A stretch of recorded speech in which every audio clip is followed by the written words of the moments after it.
Hi, I'm Barbara Heath. I'm a professor and head of the anthropology department, and we're inside the historical archaeology lab right now, which is right across the hall from the main archaeology spaces that we just took a look at. This is a space where we're studying the archaeology of the early modern world, and so our main focus for the past several years has been on a site on the northern neck of Virginia along the Cone River, where indigenous people lived prior to European contact, and then for about a decade, indigenous people, English colonists, and West Africans coexisted until the indigenous were removed. And then the site continued on as a plantation into the 19th century, although our main focus looks at the period from about 1640 to about 1720. So in addition to the research that's going on here that I'm doing with a number of my grad students, we also use this lab for classroom space for teaching. I teach a course in historical archaeology, a course that's a historical archaeology lab-based course, and a practicum where students can come in and get hands-on experience doing lab work. Students from Anthro 120, which is the introductory course for minors and majors, can also get extra credit points from working in here. So we often have pre-pandemic and hopefully post-pandemic, we often have a number of students working in here on projects with us. So what happens when people come in is they usually start washing artifacts to identify things and to learn basic artifact processes. So here's a student that's working on washing some of the material that we excavated over a project on winter break.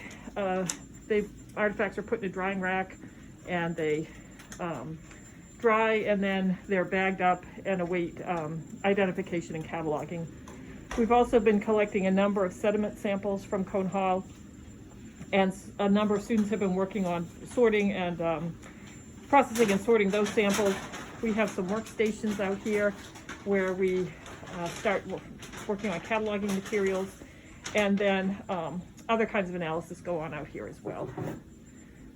We have a little bit of room for study collection in here, although most of our collections are housed in the same hallway that Dr. Jensen has her materials, her faunal materials. We've been working pretty closely with her and also with Dr. Hollenbach to analyze the faunal and botanical materials from this site. So there's a lot of overlap within our research. And then as we go into the inner lab, this is basically a space that we're using for,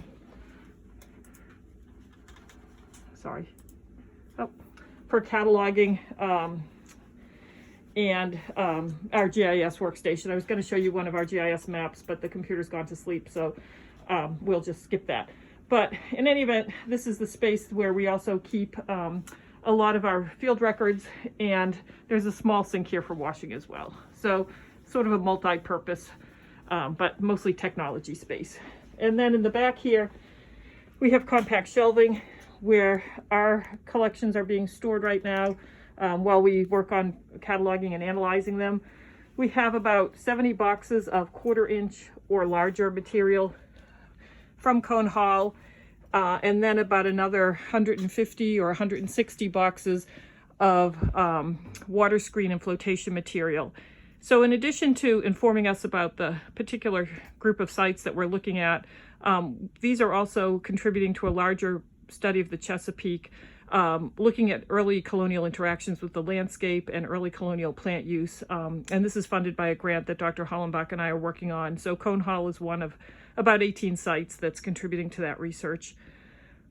Once these collections have been analyzed and the project is finished, we will bring them up to Virginia, and they will be stored and curated at the Virginia Department of Historic Resources. So they will not end up in our own curatorial space over at Middlebrook.